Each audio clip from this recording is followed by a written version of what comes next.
오늘 여러분께 들려드릴 말씀의 제목은요, 성전을 더럽히고입니다. 성전을 더럽히고. 제가 이제 1절서부터 다시 읽어드리겠습니다. 하나님이여 열방이 주의 기업에 들어와서 주의 성전을 더럽히고 예루살렘으로 돌 무더기가 되게 하였나이다. 저희가 주의 종들의 시체를 공중의 새에게 밥으로 주며 주의 성도들의 육체를 딴 짐승에게 주며 그들의 피를 예루살렘 사면에 물같이 흘렸으며 그들을 매장하는 자가 없었나이다 그랬죠.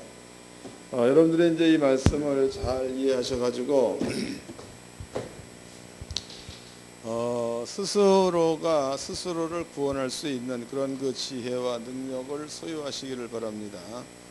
물론 이제 스스로가 스스로를 구원한다 이렇게 얘기하면 어떻게 그렇게 할 수가 있습니까? 라고 질문할 수도 있습니다. 그런데 여러분들은 여러분들 스스로가 구원을 해야 그게 맞다고.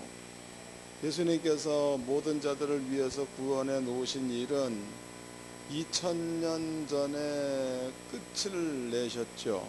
2000년 전에. 그러니까 십자가의 도라는 것은요, 2000년 전에 예수님께서 한 번 죽으심으로다가 완성시켜 놓은 일입니다. 우리가 사는 것은 2014년도를 살고 예수의 죽음은 AD 33년경에 죽으셨죠. 그럼 예수님께서 이제 AD 33년경에 십자가의 죽음으로 여기에서 구원을 완성을 시켜 놓은 겁니다. 그러니까 구원의 주마 이게 아니고 예수님께서 2000년 전에 구원을 완성시켜 놓은 거다고.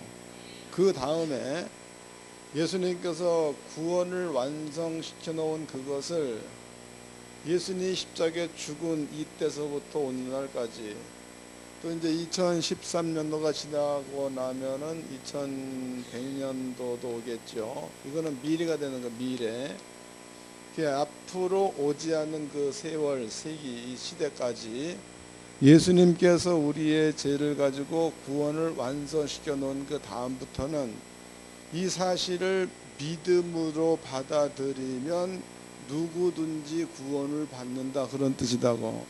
그러므로 구원을 이루어가는 것은 이제부터는 예수님께 달린 일이 아니고 여러분에게 달려있다 그런 뜻이지. 이해가 됐죠? 이게 기도도 그래. 기도도 하나님 우리를 구원해 주세요. 이 기도와 주님께서 완성시켜 놓은 구원이 나한테 이루어지게 해달라는 기도는 다른 거다고. 그러니까 하나님 돈이 없습니다. 돈을 주세요. 이 기도는 예수님께서 완성시켜 놓은 것에 대해서 신뢰성이 없는 기도, 믿지 않는 기도가 되겠죠. 그러나 예수님께서 부요하신 자로서 우리를 위해서 가난하게 되시면 우리로 부요케 하려 하심이라. 이 말씀이 고린도 후서 8장 9절에 분명히 나와 있습니다. 그럼 여러분들이 이 말씀을 마음 가운데 믿고 그 믿음에 순종하는 자리에 있으면 가난한 자가 부자로 바뀌는 구원이 일어난다고. 이게 맞는 거지. 하나님 돈 주세요 라는 기도는 예수께서 우리 때문에 구원을, 그러니까 물질의 구원을 완성시켜 놓은 것에 대한 신뢰가 없다 그런 얘기다고. 이해가 되셨죠? 그러니까 구원은 여러분들이 이루어 가야 될 문제지 하나님께서 여러분께 구원을 해주마 이게 아니다고. 이것은 2000년 전에 예수께서 완성시켜 놓은 것으로 이미 하나님 우리를 구원해 놓으셨습니다. 스스로가 완성해 가기를 주의 이름으로 축원합니다. 오늘 이제 그 본문의 말씀은 시편 79편입니다. 그 시편 79편의 그 내용이 하나님 원수지요. 원수가 예루살렘에 쳐들어왔다는 겁니다. 여기 와가지고 하나님의 성전을 욕되게 했다는 거죠. 그리고 여기에서 주의 종들의 피를 흘렸다 그랬죠. 그다음에 이제 주의 성도들의 피를 흘렸다고 그랬죠. 그다음에 이제 성도들을 짐승한테 내어 주어서 구원의 여명이 없게 만들었다, 이런 뜻으로 기록이 되어져 있습니다. 그럼 이것은 이스라엘 민족한테 나타난 일이야. 나타난 일. 그러니까 이스라엘 민족이 어디를 가든지 피를 흘리고, 전쟁에 나가면 맨날 지고, 사업을 하면 망하고, 그리고 애굽의 모든 질병, 그랬으니까 알지도 못하고 듣지도 못했던 질병 가운데에 시달리고, 이런 일들을 이스라엘 민족이 현재 겪고 있는 일이야. 겪고 있는 일. 다시 읽어보겠습니다. 1절입니다. 하나님이여, 열방이 주의 기업에 들어와서 주의 성전을 더럽히고 예루살렘으로 돌 무더기가 되게 하였나이다. 겪었다는 거죠. 저희가 주의 종들의 시체를 공중의 새에게 밥으로 주며 주의 성도들의 육체를 딴 짐승에게 주며 그들의 피를 예루살렘 사면에 물같이 흘렸으며, 그랬으니까 이런 일들은 현재 이스라엘 민족이 겪고 있는 일입니다. 겪고 있는 일. 그런데 이제 문제는 이런 일들이 왜 일어날 수밖에 없느냐, 이런 일들이 일어나는 일입니다. 이유를 여러분께 설명해 드리도록 하겠습니다. 이유 말라기서를 보겠습니다. 이유 말라기서 1장입니다.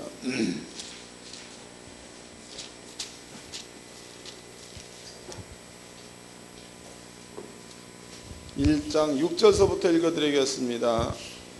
내 이름을 멸시하는 제사장들아, 나 만군의 여호와가 너희에게 이르기를, 아들은 그 아비를, 종은 그 주인을 공경하나니 내가 아비일진대 나를 공경함이 어디 있느냐, 내가 주인일진대 나를 두려움이 어디 있느냐 하나, 너희는 이르기를 우리가 어떻게 주의 이름을 멸시하였나이까 하는도다. 하나님과 이스라엘 민족의 대화입니다. 그 대화가 내가 주인이고 내가 너희 아비인데 너네들은 왜 나를 멸시하느냐 그랬죠. 이스라엘 민족의 대답은, 주여, 우리가 언제 주를 멸시하였나이까, 우리가 언제 주를 만홀히 여겼나이까, 이런 얘기를 합니다. 그런데 이제 이 말에 대한 답을 하나님이 또 하시지요. 7절입니다. 너희가 더러운 떡을 나의 단에 드리고 말하기를 우리가 어떻게 주를 더럽게 하였나이까 하는도다. 이는 너희가 주의 상은 경멸히 여길 것이라 말함을 인함이니라. 만군의 여호와가 이르노라, 너희가 눈먼 희생으로 드리는 것이 어찌 악하지 아니하며 저는 것 병든 것으로 드리는 것이 어찌 악하지 아니하냐. 이제 그것을 너희 총독에게 드려보라. 그가 너희를 기뻐하겠느냐 너희를 간합하겠느냐 그랬죠. 이 말을 설명해 보면 이런 겁니다. 우리가 이제 하나님에 대해서 얘기를 할 적에 하나님은 전능자, 이런 말을 쓰죠. 그 전능자라는 그 말은 무엇이든지 전부 다 할 줄 아시는 분. 그럼 이제 전지자 그러죠. 그 전지라는 그 말은 이 세상에 혹은 하나님의 나라에서나 이 세상에서 하나님께서 모르는 일들이 없다는 거죠. 전지. 그 다음에 하나님께서는 영생하시는 분 그러죠. 영생. 그 얘기는 아브라함 때도 살아계신 분이요, 모세 때도 살아계신 분이요, 오늘날에도 살아계신 분, 영생하신 하나님, 이런 말을 씁니다. 그래서 성경에서는요, 하나님을 표현할 때에, 이건 이사야서 9장에 나온 이야기입니다. 한 아기를 우리에게 주신 바 되었고, 아기. 그 다음에 이제 그 아기의 이름이야. 그 이름을 논할 때에 그 이름은 기묘자요, 모사요, 전능하신 하나님이요, 영전하신 아버지요, 평강의 왕이요, 이런 말을 썼습니다. 그러니까 하나님께 붙일 수 있는 말들이 이런 말들이라고. 또 이제 성경에서는 하나님을 거룩하다 이런 말을 쓰죠. 거룩하신 하나님 이런 말을 쓴다고. 그럼 여러분들이 이제 하나님을 향해서 붙여지는 말이 거룩하다, 전능하다, 전지하다, 영생하시는 분이다 이런 말을 쓴다고. 그런데 이 말을 하나님에 대한 존재입니다. 존재. 하나님께서 확실하게 존재한다는 믿음에서 이 말을 쓴다면 맞는 말인데, 하나님의 존재에 대해서 믿지 않으면서 이 말을 쓴다면 하나님이 멸시받는 거다고. 이해됐어요? 행위야, 행위. 지금 말라기서 1장에 아버지가 기분 나빠하는 얘기가 그 얘기예요. 너희가 내가 있는 곳, 이것이 하나님의 성전인 줄 알지 못하느냐. 다 안다 이 말이에요. 성전에 이스라엘 민족이 제물을 가지고 오죠. 제물을 가지고 오는데 이스라엘 민족이 성전으로 온다. 하나님께 드린 제물을 가지고 온다. 그 얘기는 하나님께서 존재한다는 사실을 인정하기 때문에 그 일을 할 수 있다 이 얘기입니다. 이스라엘 민족의 얘기가 그 얘기예요. 하나님께서 존재한다는 사실을 인정하니까 하나님이 계신 곳에 제물을 가지고 와서 하나님께 속죄제도 드리고 속건제도 드리고 이런 것 아닙니까? 이 말이 언제 우리가 하나님을 멸시하였나이까 이런 뜻이 되겠죠. 하나님의 입장이다고. 하나님의 입장에서 너네들이 진짜로 나의 존재를 믿느냐, 너네들이 진짜로 나한테 참된 제물을 가지고 왔느냐, 그렇다면은 어떻게 너희들이 가져온 제물에 병든 것이 있을 수 있으며 어떻게 너희들이 가져온 제물에 눈먼 것들이 있을 수 있으며 어떻게 너네들이 가져온 제물에 비루 먹은 것이 있을 수 있겠느냐. 이것이 아버지의 질문이다고. 그러니까 하나님 앞에 오면서 제물을 가지고 오지요. 속죄 제물로 양을 가지고 왔다. 또 속죄 제물로 또 소를 가지고 왔다. 혹은 비둘기를 가져왔다. 이럴 경우에 이스라엘 민족이 가져온 그 제물은 병든 것 싸비싸, 눈먼 거 싸비싸, 그 다음에 비루 먹은 거 싸비싸. 싸지요. 싼 정도가 아니다고. 그러면 이제 눈먼 거는 버리거나 잡아먹죠. 병든 거도 좀 이따 죽으니까 갖다 묻어버리는 거 그러죠. 비루 먹은 거 이건 이게 소 등어리 같은 데 이렇게 이렇게 충이 먹어가지고 그런 허옇게 비껴지고 털빠 이런 것들이다고. 이런 것들 역시도 가축으로서 혹은 집안에서 기르는 것으로서의 가치가 떨어지는 거다고. 그러면 사람들이 보기에도 눈먼 것 버리는 거, 사람들이 보기에도 병든 것 버리는 거, 그리고 가격으로 친다면 가장 싸고 이런 것들을 하나님의 전에 가지고 와서 내 죄를 속할 만한 대속물로 이 짐승을 드리나이다 이랬단 말이에요. 아버지가 보는 겁니다. 그럼 아버지가 볼 때는 얘네들이 거룩하신 하나님이다, 전능하신 분이다, 또 천지를 창조하신 분이며 파괴하시는 분이다, 이러한 그 확실한 믿음을 가지고 있는 자라면 하나님께 제물을 가지고 올 때에 이러한 제물은 절대로 못 가지고 와. 가져올 수 없습니다. 근데 이네들이 이러한 제물을 가지고 왔다는 것은 첫째는 거룩하다, 전지하다, 전능하다, 영생하시는 하나님이다 말은 하는데 안 믿는 거죠.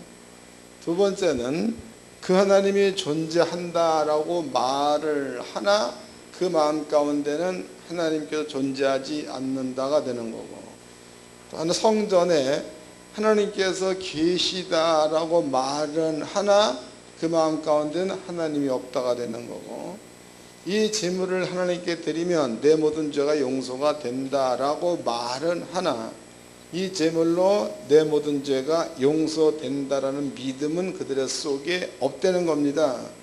이런 것들을 하나님께서 보시고 너네들이 왜 나를 멸시하느냐 이래 보고 있는 거고, 이스라엘 민족의 입장에서는 우리가 언제 하나님을 멸시하였나이까로 말할 수 있는 겁니다. 감이 잡히는 거죠.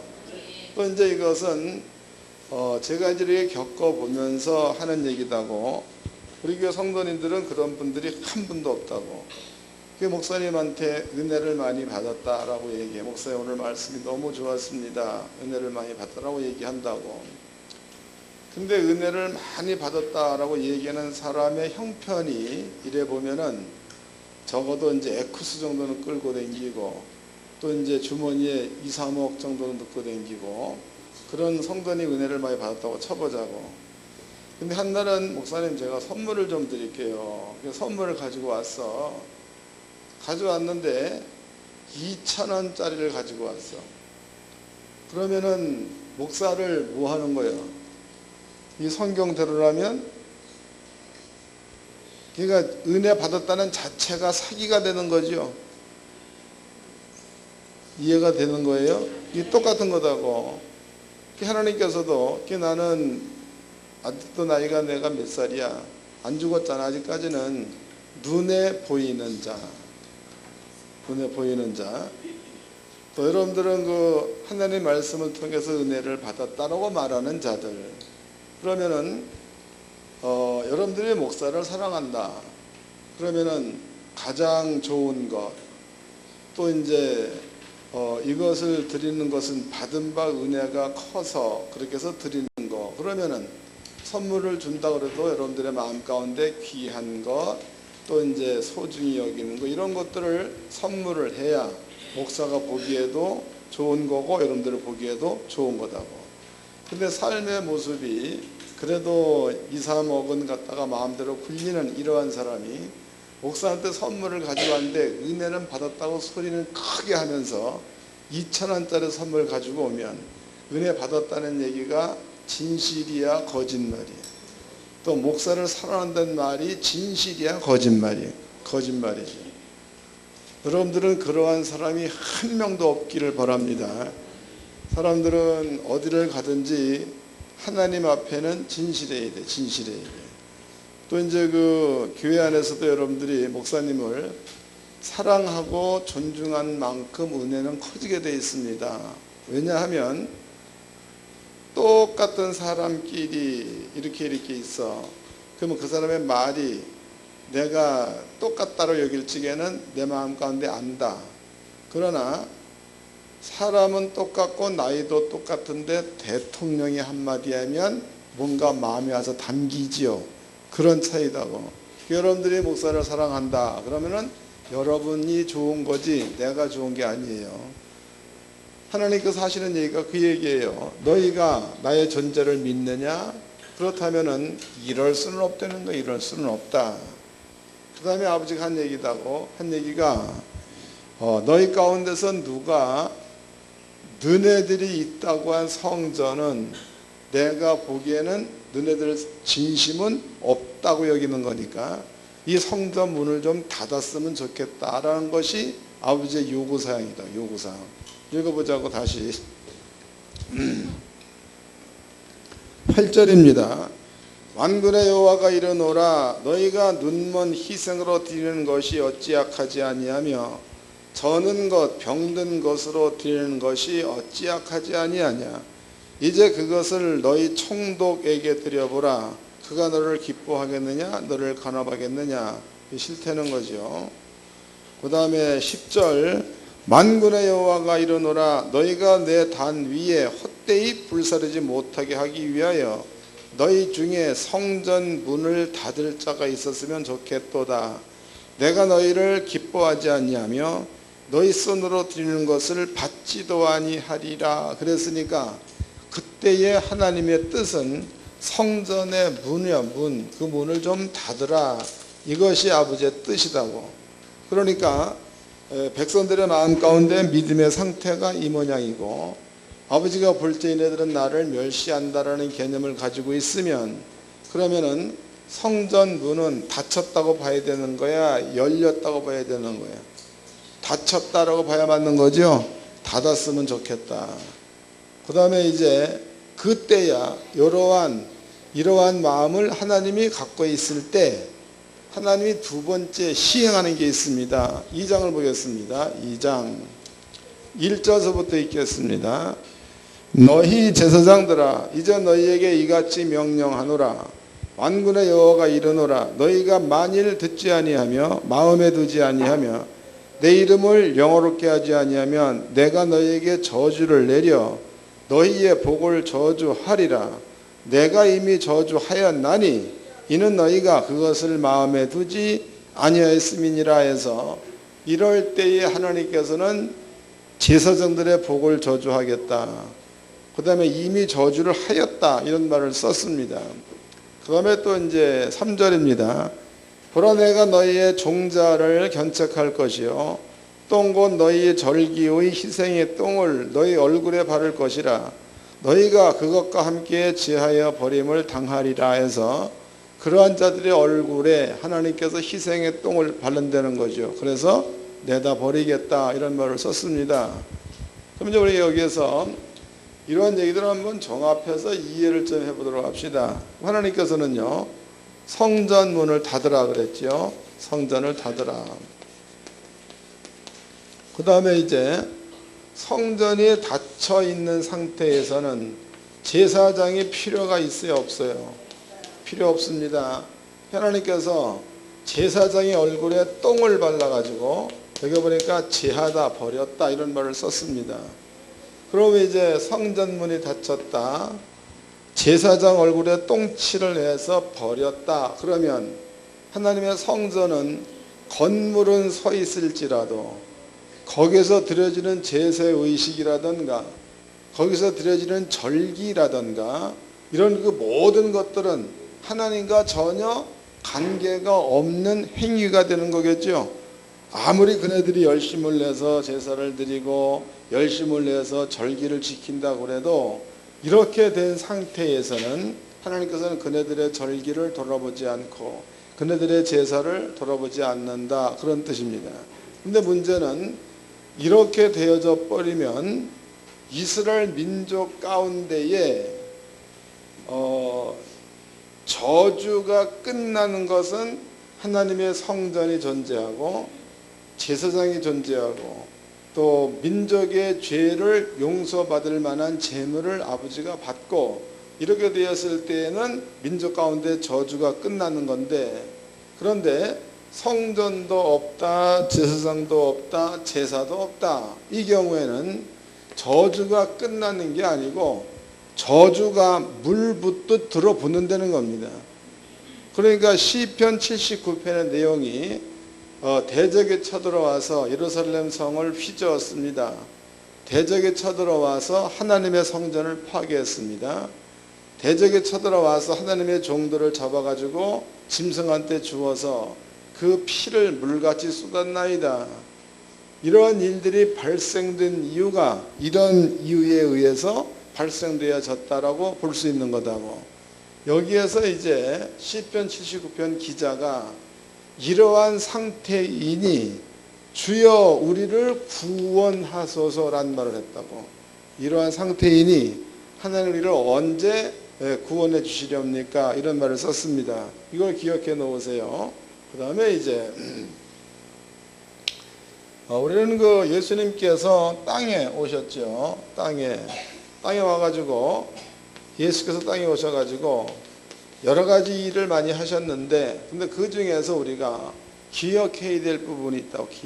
그것이 마태복음 21장입니다. 마태복음 21장. 마태복음 21장에는요 하나님의 성전이 이렇게 있죠. 그 성전에 예수님께서 절기를 지키러 들어갔다고. 절기. 그런데 성전 안에 돈 바꾸는 자, 성전 안에 짐승 파는 자, 이런 자들로 성전 마당에 가득 채워져 있는 거다. 가득. 여기에서 우리가 한번 생각해 보자고. 돈을 바꾼다라는 그 말은요, 여러분들이 그 외국을 나가려면은 우리나라 돈을 갖다가 미국 달러로 바꾸기도 하고 또 뭡니까 중국 돈으로 바뀌기도 하고 바꾸죠. 그런데 바꿀 때에 거기에서 만약에 500원짜리를 바꾼다 그러면 수수료로다가 얼마를 띄고 450원을 주고 이러죠. 이런 것처럼 성전에서 돈을 바꾸게 되면 돈 바꾸어 주는 것만큼의 돈을 뗀다는 겁니다. 그럼 여기에서 돈 바꾸는 자는 마음 자체가 하나님 앞에 제사 드리는 자한테 편의를 봐주기도 돈을 바꿔준다야, 욕심을 채우기 위해서 돈 바꿔준다야, 욕심 채우기 위해서. 그 다음에 이제 장사입니다. 장사라는 것은요, 장사의 기본 원리가 그런 거지요. 생산이 적고 수요가 많아버리면 단가가 올라가지. 그 다음에 생산이 많고 수요가 적으면 단가가 떨어집니다. 이게 장사의 원리다고. 그런데 이제 이스라엘 민족이 1년에 민족 전체 대이동 기간이 있다고. 우리나라로 구정 같은 경우에 대이동하죠. 또 이제 그 보름 같은데 추석 같은 이동을 하죠. 이런 것처럼 이스라엘 민족의 절기가 크게 세 개가 있어. 한 가지는 6월절 절기가 있죠. 또 한 가지는 초막절 절기가 있죠. 또 한 가지는 초실절이 있는 거다고. 초실절과 6월절이 거의 붙어 있는 거고, 그 다음에 이제 초막절과 대속제일이 붙어 있는 거죠. 그런데 이제 그때가 되면 이스라엘 민족은 전국에서 혹은 전 세계에서 몰려와 하나님의 성전으로. 성전으로 올 때에 하나님이 법으로 정해 놓으시기를, 너네들이 만약에 이제 가나안 땅에 이렇게 있으면은 여기서 떠나서 바벨론에서 부자가 됐다, 바벨론에서 돈을 많이 벌었다, 그러면은 만약에 양떼를 쳐가지고 돈을 많이 벌었다 그러면 10의 1조를 가지고 와야 되는 거죠, 아버지의 전에. 근데 10의 1조가 만약에 100마리가 넘는다 그러면 끌고 올 수는 없는 거죠.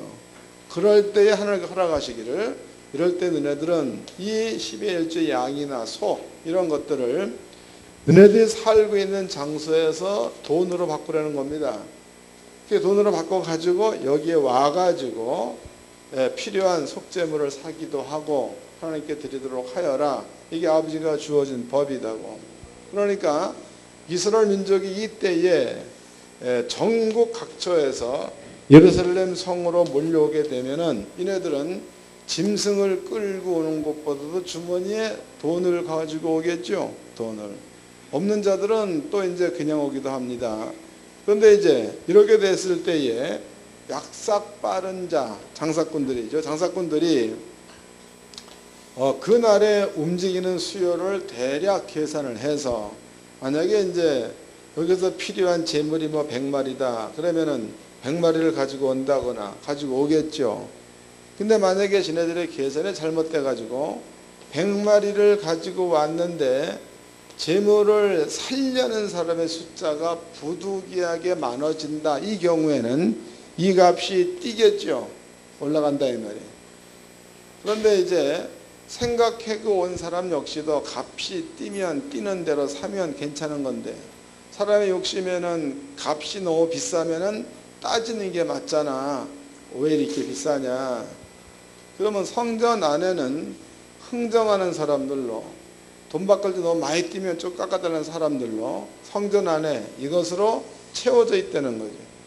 그러면 하나님 앞에 내 모든 죄를 용서받기 위해서 몰려든 사람들이 성전 안에 와서 용서받는 것보다도 먼저 여기에서 쌈박질을 하게 되는 거니까 성전의 기능이 이미 끝났다고 봐야 맞는 거지.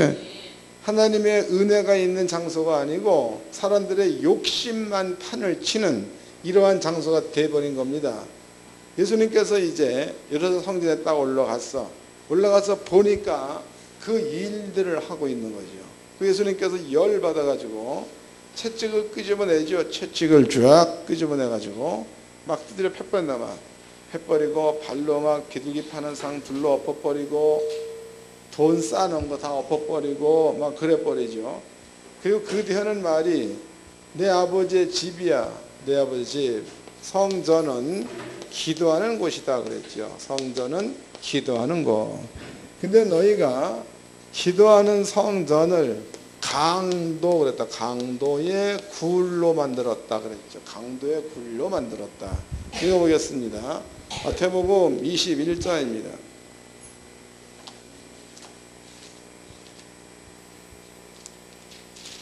마태복음 21장 12절서부터 읽겠습니다. 21장 12절. 예수께서 성전에 들어가사 성전 안에서 매매하는 모든 자를 내어 쫓으시며 돈 바꾸는 자들의 상과 비둘기 파는 자들의 의자를 둘러 부시고 저희에게 이르시되 기록된 바 내 집은 기도하는 집이라 일컬음을 받으려 하였거늘 너희는 강도의 구려를 만드는도다 하시니라 그랬죠. 여기서 한 얘기가 내 집은 기도하는 집이다. 근데 너희가 강도의 구를 만들었다. 이런 말을 썼습니다. 그 다음에 이제 그렇다면요 성전에 이러한 장사치들의 욕심 또 이러한 그 싸움 분쟁 이런 것들로 가득 차 있을 때에는 예수님께서 병을 고치고 죽은 자를 살리고 이런 일을 안 했다고. 근데 성전 안에 들어가서 이러한 자들을 몽땅 내어 쫓고 난 다음에 예수님이 하신 일이 뭔가 보자고 읽어보겠습니다. 13절입니다. 저희에게 이르시되 기록된 바 내 집은 기도하는 집이라 일컬음을 받으리라 하였거늘 너희는 강도의 구려를 만드는도다 하시니라. 소경과 전원자들이 성전에서 예수께 나오매 고쳐주시니 대제사장들과 서기관들의 예수하시는 이상한 일과 또 성전에서 소리질러 호산나 다윗의 자손이여 하는 아이들에 보고 분하야 그랬죠. 그러니까 주님께서 성전을 깨끗하게 하고 난 그 다음에 그때 하시는 일이 병을 고쳐주는 일, 또 눈을 뜨게 해주는 일, 이런 일을 했다는 거다고. 그렇다면은요, 이스라엘 민족이 아까 이제 시편 79편입니다. 여기에서 이네들이 하나님이여 이방 나라가 쳐들어와서 우리의 피를 흘리고 성전을 헐었고 이렇게 하였습니다. 우리를 구원해 주소서라고 얘기를 했죠. 시편의 79편 내용이. 그것을 갖다가 이제 마태복음 21장에서 원인을 찾아보았더니요. 그럼 구원을 하려면은 먼저 성전을 정화부터 시켜야 되겠죠. 성전을 정화시켜서 여기에서 예수께서 말씀하신 그대로 기도하는 집이 되게 하고 기도하는 집. 또 여기에는 강도보다도 사랑이 넘치는 집이 되게 하고 이렇게 먼저 성전을 만들고 나서 그 다음서부터 여기에서 구원이 이루어지지요. 눈먼 자가 예수를 만나서 눈뜨게 되고 벙어리가 성전에 와가지고 말하게 되고 또 이제 혈루증 걸린 여인도 들어와서 치료를 받게 되고 이런 사건들이 이때부터 일어난다는 거다고. 그러다 먼저 여러분들의 집 안에 허물어진 것들, 안 되는 것들을 살려내려면 먼저 성전을 정화시키는 작업부터 해야 된다는 거다고. 성전 정화. 근데 문제가 발생됐습니다. 그러면은 구약 시대나 예수님 시대나 성전을 보아서 알 수 있는 시대다고. 근데 신약 성경에서는요, 성전이 이거는 아니야, 이건 건물이다고. 성전이 눈에 보이게 있는 게 아니라는 거다고. 예수님께서는 내가 성전이다, 예수가 성전이다 그랬죠. 성전.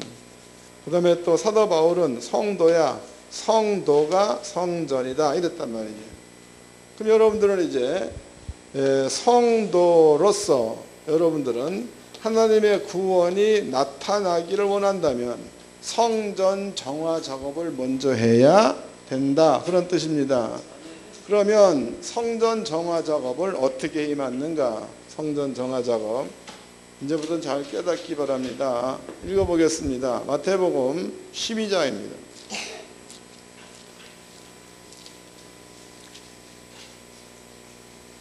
(12장)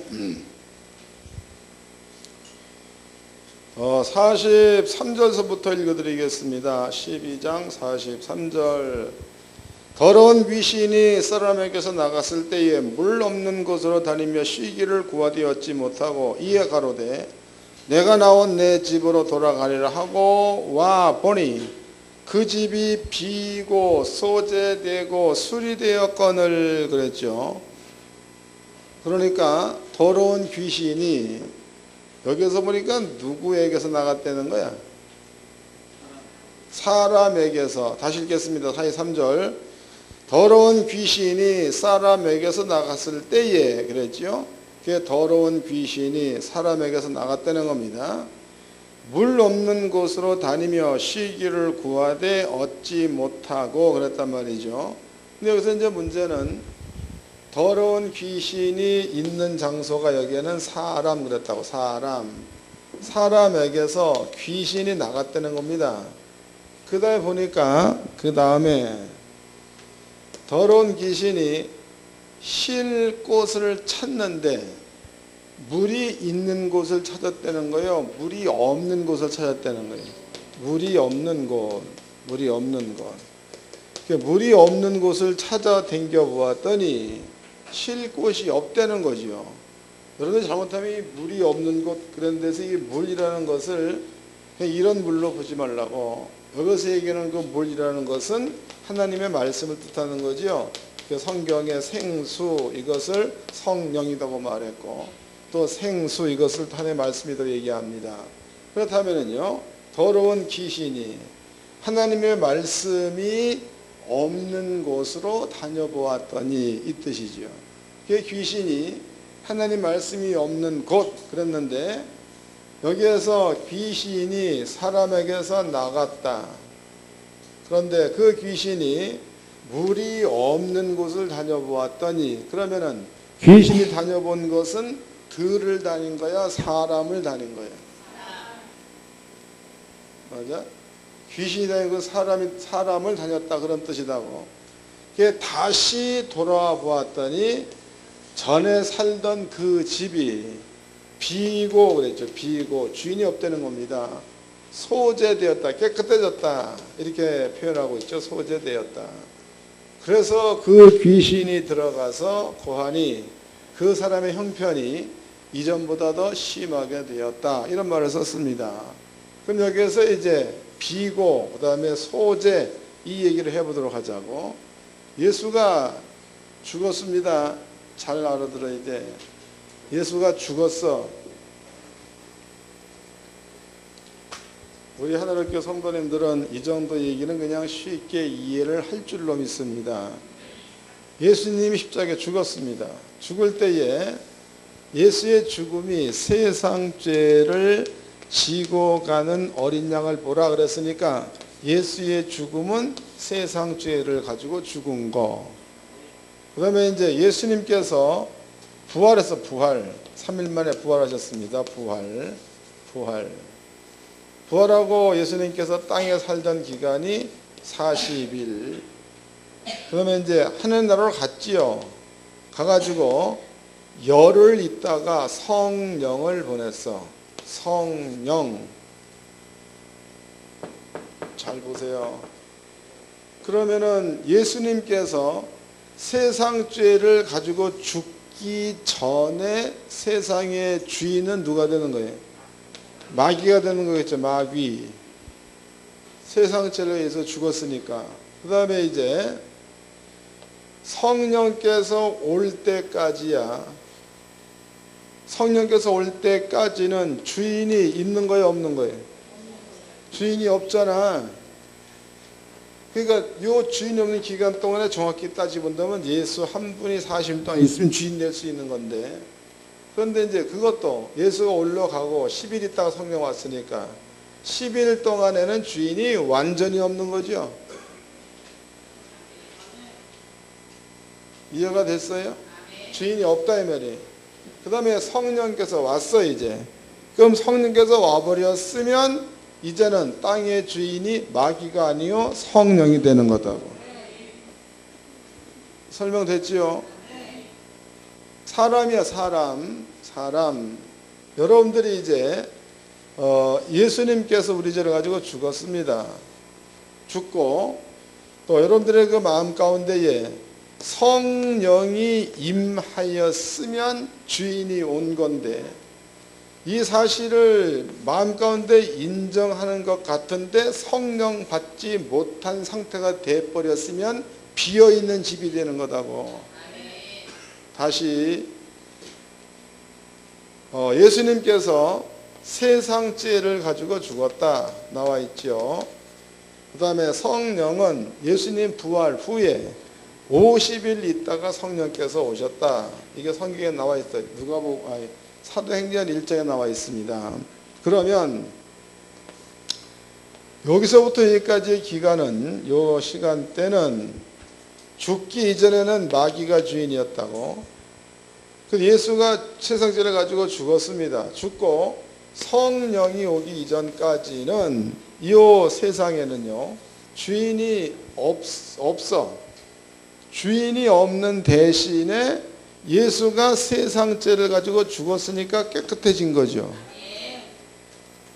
그 다음에 성령이 오고 난 다음부터는 세상의 주인은 이제는 마귀가 아니고 성령 하나님이 주인이 되었다, 그 뜻이다고. 여러분들이 예수를 믿습니다. 믿었는데 성령을 안 받아버리면 비고 소재되어 있으나 주인은 없는 상태야. 이 상태 이해가 됐죠? 그 다음에 이제 그럼 성령은 어느 때 받느냐? 성령 이제부터는 무지 중요하다고. 성령은 어느 때 받느냐? 요한복음입니다. 요한복음 7장입니다. 요한복음 7장 37절서부터 읽겠습니다. 요한복음 7장 37절. 명정 끝날 곧 큰 날에 예수께서 서서 외쳐 가라사대 누구든지 목마르거든 내게로 와서 마시라.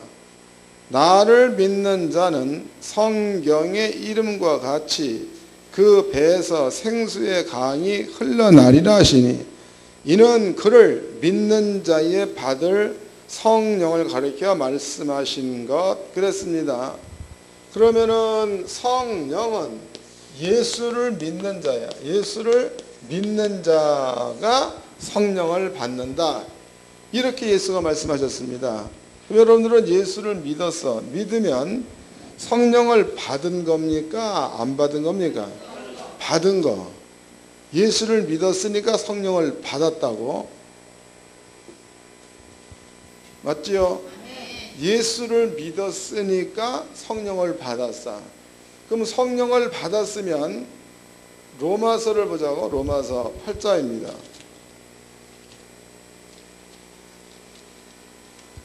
로마서 8장 15절서부터 읽어드리겠습니다. 로마서 8장 15절. 너희는 다시 무소하는 종의 영을 받지 아니하고 양자의 영을 받았으므로 아바 아버지라 부르짖느니라.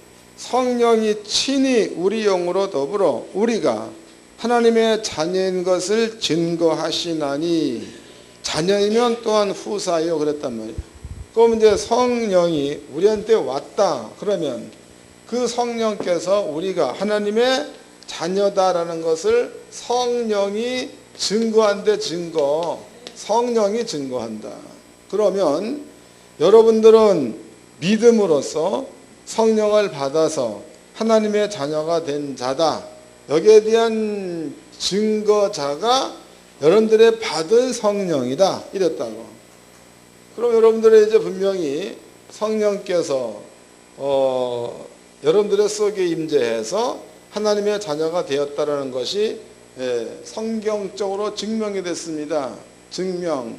그런데 이렇게 된 자야, 이렇게 된 자들의 행위가 아까 여러분께 말씀드린 말라기 1장의 행위를 한다면 성령 받은 거예요, 안 받은 거예요?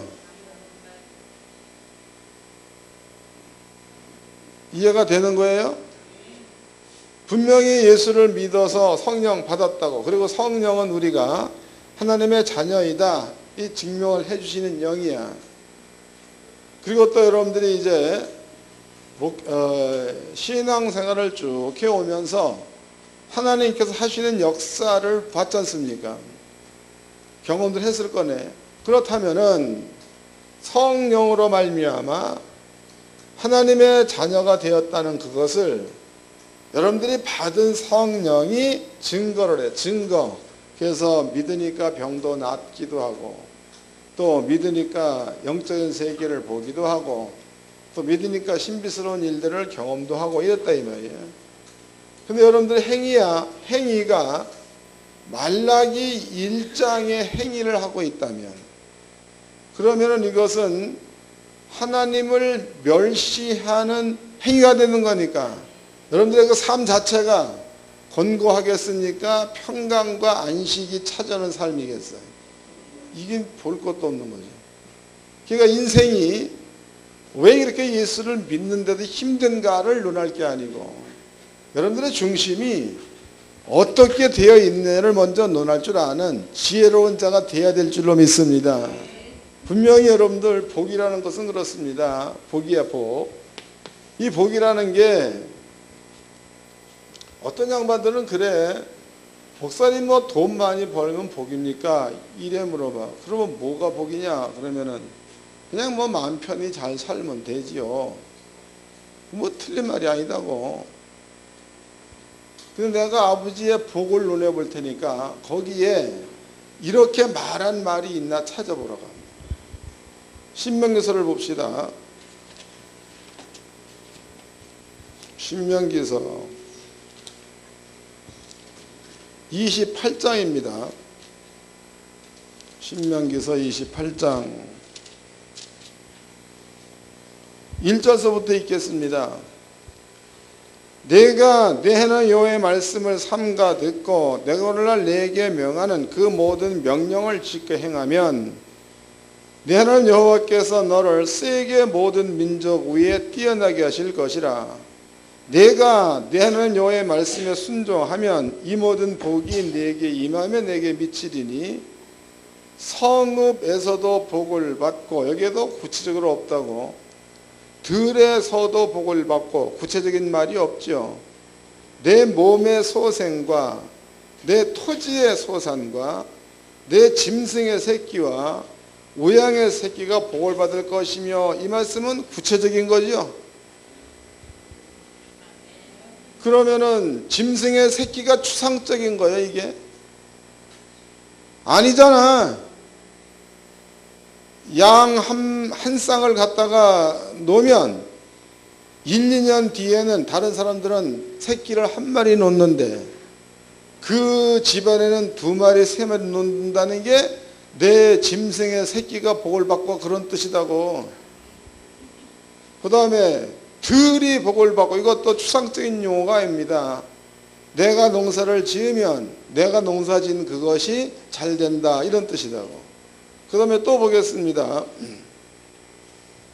7절 내 대적들이 일어나 너를 치려하면 여호와께서 그들을 내 앞에서 패하게 하시리니 그들이 한 길로 너를 치러 들어왔으나 내 앞에서 7길로 도망하리라. 여호와께서 명하사 내 창고와 내 손으로 하는 모든 일에 복을 내리시고 내는 여호와께서 내게 주시는 땅에서 내게 복을 주실 것이며, 내가 내 하나님의 명령을 지켜 그 길로 행하면 여호와께서 내게 맹세하신 대로 너를 세워 자기의 성민이 되게 하시리니, 너를 여호와의 이름으로 일컬음을 세계 만민이 보고 너를 두려워하리라. 그랬으니까 이 모든 이야기들은 추상적인 말이 아니라 대적이 한 길로 치러왔다가 내 앞에서 7길로 도망가는 본다는 거다고. 이게 추상적인 말이 아닌 겁니다. 또 성읍이 여기 나와 있죠. 네 손으로 하는 것에 복을 준다 그랬으니까, 여러분이 가가지고 농사를 지으면 농사가 잘 되고, 여러분들 성읍, 사업을 하면 거기에서도 사업이 잘 되고 이런 뜻을 담고 있는 거다고. 그러니까 여러분들이 이 땅에 있으면서 하나님의 복을 받으라. 그래서 그 복이라는 것은 물질계와 그냥 아주 직결적인 것을 하나님이 해놓으신 말이다고. 무슨 추상적인 말이 아닙니다. 또 우리끼리 얘기지만 저는 솔직히 그래. 저는 세상에 살면서 물질적인 것들이 풍요로우면 편하다고 본다고. 이거 내 생각이다고. 여러분들도 한번 살아봐. 그렇게 해가지고 주머니에 한 1억 정도를 용돈으로 이렇게 넣어가지고 다니면서 차 사고 싶다. 아무거 보고 있다. 그냥 사. 이거 못 쓰겠는데 팔아버려. 오토바이가 좋은데 야 이건 뭐 얼마 갈라나. 그냥 사. 무슨 과자 사 먹듯이. 그게 편해. 1200만 원짜리 차 한 번 살려면 그놈하고 그냥 찌지고 뽑고 사는 게 어떤 게 편한 거예요. 비행기도 그래. 비행기도 11시간 비행기 타고 가는데 이렇게 의자가 생겼죠. 여기 궁뎅이 틀고 앉으면은 다리를 펴지도 못해 이래. 여기에 타고 다니는 게 좋아? 비즈니스석 앞에 닦아가지고 다리 뻗고 누워서 가는 게 좋아? 어떤 게 좋은 거야? 그러나 어떤 놈들은 미친 놈들이에요. 그놈들 돈이 복이냐 이러고 앉았어. 그럼 돈 없는 게 복이냐? 하나님께서 오죽했으면 가난이라는 말을 직접 썼습니다. 가난. 읽어보자고. 신명기서 20 몇 장이냐?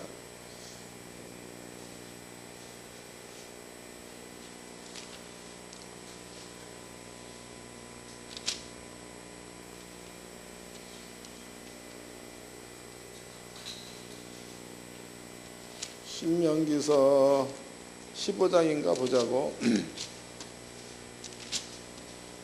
15장 3절서부터 읽어드리겠습니다.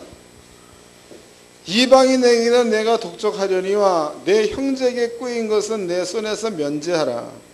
네가 만일 내는 여호와의 말씀만 듣고 내가 오늘날 내게 명하는 그 명령을 다 지켜 행하면 내는 여호와께서 내게 주신 유업으로 주신 땅에서 내가 정령 복을 받으리니 너희 중에 뭐가 없다는 거예요. 가난이 뭐요? 가난이 뭐요? 가난이잖아. 다 겪어봤잖아. 그 성경은 분명히 너희 중에 가난한 자가 없게 하겠다가 성경이야 이게. 근데 별 미친놈들은 돈이 복이냐 이러고 앉았어. 그놈들은 아버지가 돈을 안 줘야 돼. 그래서 성경에 나와 있죠. 돈 없는 자들은 자녀가 빌어먹게 하시고 또 이방에서 유리하는 자가 되게 하시고 또 이제 지혜 마누라 남한테 빼앗길 것이며 돈이 없어서. 그게 좋겠어? 하여튼 멍청한 놈들 많아요. 여러분들은 그런 멍청한 자가 되지 말기를 바랍니다. 스스로 가난한 것을 합리화시키려고 그런 말들을 해. 아니요. 그러면 가난한 게만 가난한 거고 부유한 건 부유한 거야. 그 가난을 미화시키려고 하지 말라고. 여러분들 그 뭡니까? 화가들이 살아있을 적에는 궁하게 살잖아. 죽고 난 다음에 가격이 올라가는 거죠. 화가야, 화가들의 삶은 돈이 없으니까 비참하잖아. 그러다 죽는 거 아니야. 그 뒤에 장사꾼들이 돈을 벌잖아. 그것 때문에. 그 화가는 그 생애에 행복하고 즐겁게 사는 거예요. 비참하게 살다가 죽은 거예요. 세월이 지난 다음에 후대 사람들은 그 아름답게 그린다고. 누구는 나 이름이 잘 기억이 안 나네. 누구는 돈이 없어가지고 어느 집에 있다가 모두 팔아먹고 또 그림 몇 점 했는데 그것이 안 팔려가지고 어째고 그것이 뭐 이렇게 창고에 쌓여 있었는데 어쩌고 이런 것도 미화시킨다고. 그러나 그것은 100년, 200년, 300년 지난 다음의 이야기고, 그림 그리는 그 사람은 그 당시에 먹을 게 없어가지고 그거 그래서 팔려고 길거리에 서 있어 이랬다 이 말이에요.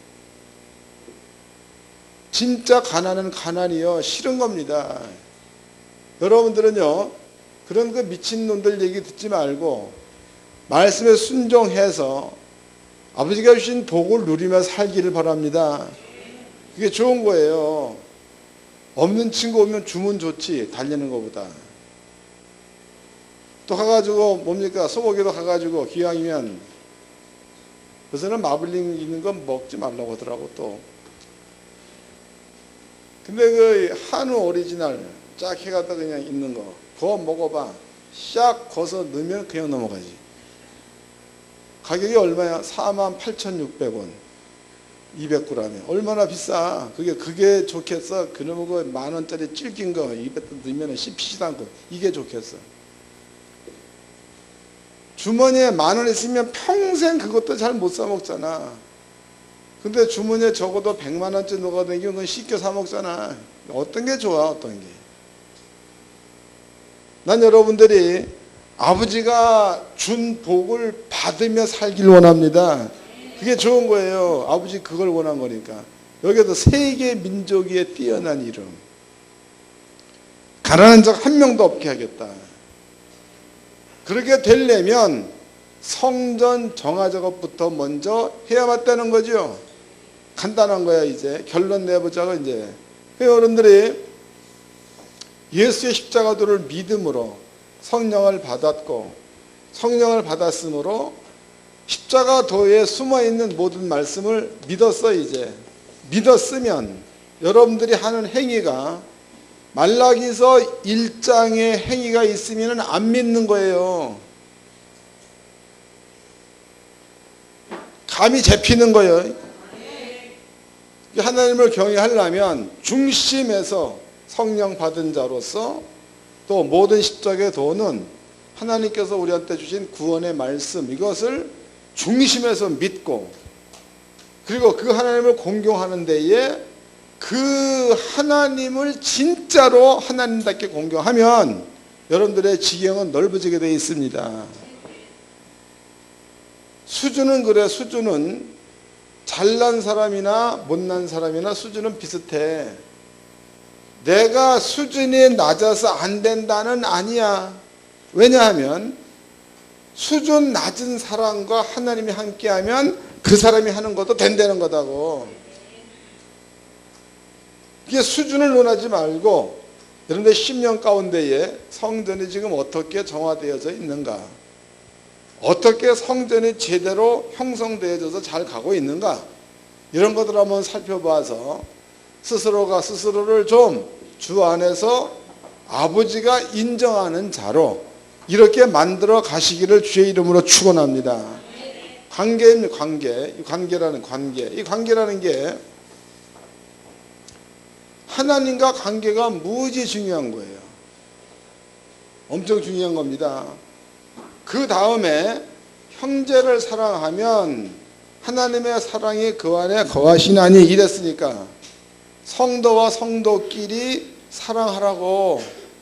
그것도 그냥 입에 발린 말로 사랑하지 말고 마음에서. 그러면은 여러분들이 옆에 있는 양반이 만약에 예수를 믿는 사람이야. 그럼 그 사람 속에도 성령께서 계시는데 예수의 이름을 갖고 왔잖아. 나도 예수를 믿어서 성령이 있으니까 예수 이름으로. 그럼 여러분들이 성도를 사랑하게 되면 예수 이름을 가진 자를 사랑하게 되는 거니까 예수를 사랑하게 되는 거다고. 예수를. 하나님을 아까 얘기했죠. 그렇게 사랑하고 형제를 그렇게 사랑하고. 그러면 정화 끝이야. 이것만 제대로 되어 있으면. 그 다음부터는 들어가도 복이요 나가도 복이요. 떡반지 그릇의 복이 임할 줄로 믿으시길 바랍니다. 하나님께 성도님들은요, 하나님을 믿되 추상적인 하나님을 믿지 마세요. 그러지 말고 실제적이고 구체적인 이러한 하나님을 섬겨서 땅에서 큰 복을 마음껏 누리며 살다가 죽기를 바랍니다. 옆 사람과 인사 좀 합시다. 복 받으며 삽시다. 한 번 더 합시다. 복을 누리며 삽시다.